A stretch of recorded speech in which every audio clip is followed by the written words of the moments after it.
Yo, hi. Hello, bro, and their sisters, and welcome to the newest episode of. साला कितना इतराता है यार ये साला पैर की भंट. Don't miss your first or you can't miss your second. 1961 से पहले 60 साल पहले ग्रेट ब्रिटेन में एक नियम था पब्लिक के लिए, पब्लिक की सेफ्टी के लिए, जिसके अनुसार सुसाइड इज अ क्राइम.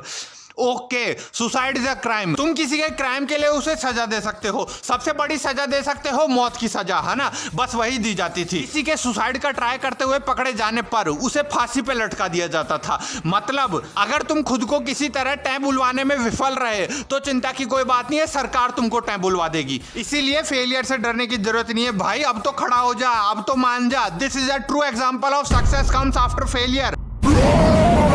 तो इतना अच्छा लाइफ लेसन उधर की गवर्नमेंट ही सिखा देती थी लोगों को. बोलो कितनी अच्छी बात है. उधर किसी के मरने के गुनाह के कारण सजा के तौर पे तुम उसे खुद ही मार दोगे, मतलब ताकि वो दुखी आत्मा सच्ची में दुखी आत्मा ही बन जाए,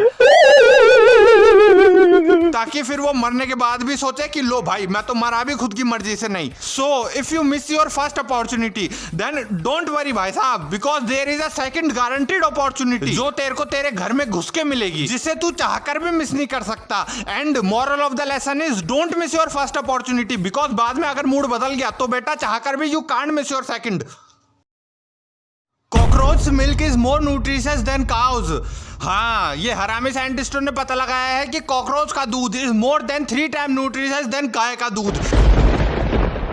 तेरी माँ की पूछ. पहले तो मुझे कोई ये बताओ कि इन कुबद्दी साइंटिस्टों ने कॉकरोच का दूध कहां से निकाल लिया, कहां से निकाल लिया कि संग से दूध निकाल के ये टेस्ट कर डाला इन्होंने. ये दूध कब से देने लग गए कॉकरोच. अरे भाई इतनी भी ज्यादा तरक्की नहीं करनी थी इंसान को कि वो कॉकरोच का दूध निकाल ले. और मुझे तो लगता है कि पता नहीं आखिर ऐसा क्या निकाल लिया इन्होंने कॉकरोच का, और फिर घोषित कर दिया कि cockroach milk is more than 3 time nutritious than गाय का दूध. और मुझे क्या, इनको खुद को नहीं पता होगा कि ये दूध भी दे सकते हैं, और वो भी गाय से भी ज्यादा फायदेमंद दूध. मैं हैरान हूं भाई.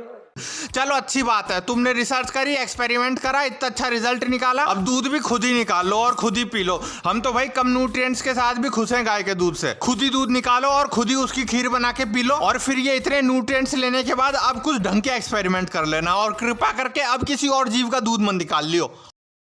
पूप ऑन लूप. चल सुन, तुझे पता है, हाँ जानता हूँ तुझे पता है कि अपने ये एंटरटेनमेंट कैटेगरी की बात की जाए, ये मूवी सीरीज शोज वगैरह, तो अपने इधर अपने देश में एक से बढ़कर एक आर्टिस्ट अपना नॉट क्रिएटिव बट कॉपिंग माइंड को खोल कर बैठे हैं फॉरेनर्स लोगों की मारने में.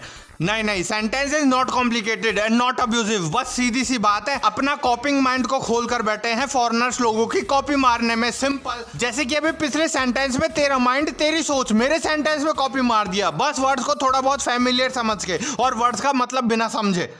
हाँ, अब भी नहीं समझा. अरे भाई कोई बात ना, आगे का सुन. तो बात यह है कि दूसरों के आइडियाज अपने इंडियन सीरियल या मूवीज में कॉपी करके दिखाने वाले लोगों को अगर इग्नोर किया जाए तो ये बात हम अच्छी तरह से जानते हैं कि विदेशियों को भारतीय लोगों से चोरी करने की आदत बचपन से है, सदियों से है, चाहे वो हमारी कोई थिंग हो या थिंक. ना जाने कितना पैसा चुरा लिया, कितना सोना चुरा लिया, कितने आइडियाज चुरा लिए, ना जाने कितने भारतीय वैज्ञानिकों का क्रेडिट भी चुरा लिया. खोज इधर का करता, नाम उधर का होता. वरना ये न्यूटन, डाल्टन, फ्रैंकलिन, भोर वगैरह की जगह नहीं, इनके साथ साथ हमें इन साइंटिस्टों के नाम के साथ साथ शर्मा, यादव, चौहान, मीणा, जाट ये भी सुनने को मिलता. ज्यादा नहीं तो थोड़ा बहुत तो मिलता. लेकिन अब ये 21वीं सदी चल रही है, टेक्नोलॉजी आसमान को छू रही है, और उसी बीच अपनी अपर आईलिड को लोअर आईलिड से हरदम छूने वाले और सिर्फ 7 फुट हाइट को उछल के छूने वाले, जिनकी सभ्यता के एक्सिस्टेंस से पहले हमें उनके तेल के एक्सिस्टेंस का पता चल गया था. मैं बात कर रहा हूँ जापानीज की.